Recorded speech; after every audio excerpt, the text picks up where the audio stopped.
Masih ada yang bertanya seperti ini, apakah GERD itu berbahaya?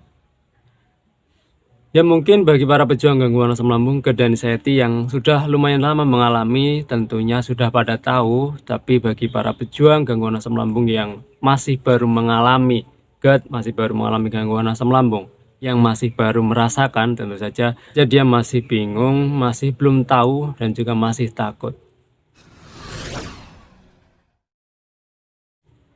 Saya akan membahas itu tentu saja berdasarkan pengalaman pribadi dan juga sebatas pengetahuan yang saya ketahui saja, bukan sesuatu yang paling benar sendiri.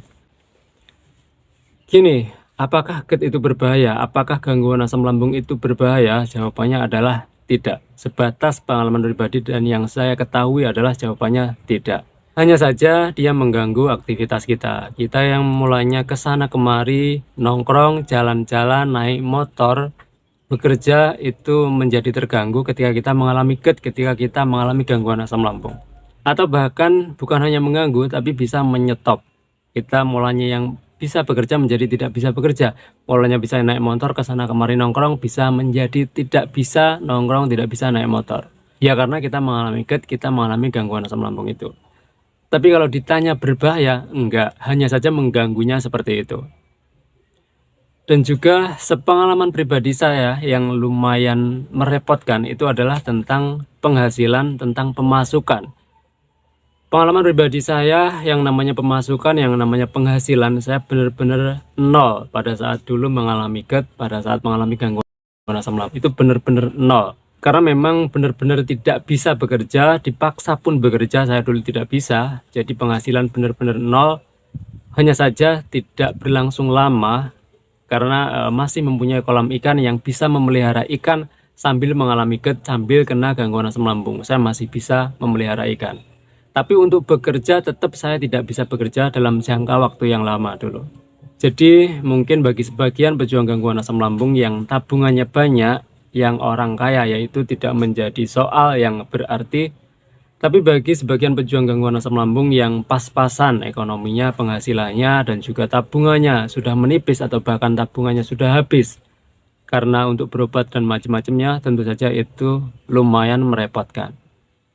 Jadi nggak berbahaya, hanya saja merepotkannya seperti itu. Dan bukti gangguan asam lambung, bukti GERD tidak berbahaya, salah satunya adalah kita bisa pergi atau kita bisa bergabung ke WA ataupun Facebook. Di sana banyak grup-grup pejuang gangguan asam lambung. Dan yang mengalami 1 tahun, mengalami 2 tahun banyak, 3-4 tahun juga ada, 5 tahun ke atas juga ada yang mengalami gangguan asam lambung GERD.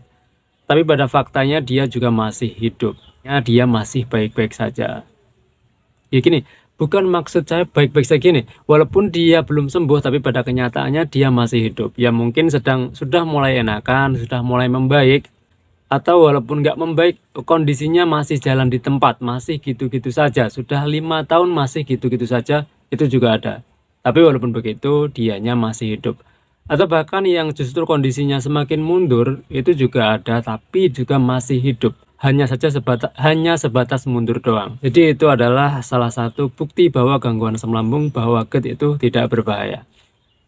Gini, bisa menjadi berbahaya ketika kita sudah mengalami GERD, ketika kita sudah mengalami gangguan asam lambung. Terus pola makan, pola hidup, pola pikir kita masih berantakan, termasuk cemas, takut, khawatir, dan kawan-kawannya itu terlalu berlebihan banget, itu akan menjadi berbahaya. Gini, bukan berbahaya yang gimana-gimana, bukan. Hanya saja kita akan sedikit lama di dalam lingkaran GERD, di dalam lingkaran gangguan asam lambung itu. Kita akan tinggal lebih lama di dalam kurungan GERD, di dalam kurungan gangguan asam lambung. Bukan berbahaya yang aneh-aneh, enggak. Hanya saja kita akan lebih lama di dalam GERD, di dalam gangguan asam lambung itu.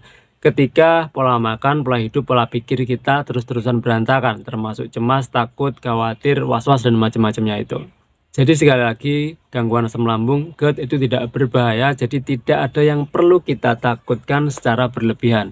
Yang perlu kita lakukan adalah menerapkan pola makan, pola hidup, pola pikir dengan benar dan konsisten. Jika kita pejuang gangguan asam lambung masih belum tahu, masih belum paham tentang pola makan, pola hidup, pola pikir, kita cari tahu, kita pelajari sedikit demi sedikit, dan kita terapkan dengan konsisten, maka pada saat ini nanti kita akan sembuh dari gangguan asam lambung, GERD, dan anxiety itu. Jadi saya kira itu, selalu ingat satu hal, selalu bersyukur pada kondisi bagaimanapun kita saat ini. Assalamualaikum warahmatullahi wabarakatuh.